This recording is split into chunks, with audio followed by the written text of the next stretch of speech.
ఆలోచించండి. నేను మీకు ఒక గిఫ్ట్ ఇచ్చాను అనుకోండి, మీరు ఆ గిఫ్ట్ కి థ్యాంక్స్ చెప్తారా, లేకపోతే గిఫ్ట్ ఇచ్చినటువంటి గివర్ కి థ్యాంక్స్ చెప్తారా? గిఫ్ట్ ఇచ్చిన వ్యక్తికి థ్యాంక్స్ చెప్తారా, లేకపోతే గిఫ్ట్ కి థ్యాంక్స్ చెప్తారా? Obviously to the giver. దేవుడు మనకి భూమిని ఇచ్చాడు యాజ్ అ గిఫ్ట్. దేవుడు మనకి సూర్యుని ఇచ్చాడు యాజ్ అ గిఫ్ట్. దేవుడు మనకి ఈ యొక్క సమస్త సృష్టిలో ఉన్నటువంటి వనరులని ఇచ్చాడు as a gift to live a quite peaceful and harmonious life on this earth. Kani somewhere we miss the reality or the truth about God and we started worshipping the creation rather than the creator.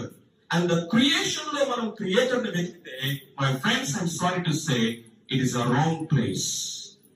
If you search the right thing in a wrong place, definitely we will never find it.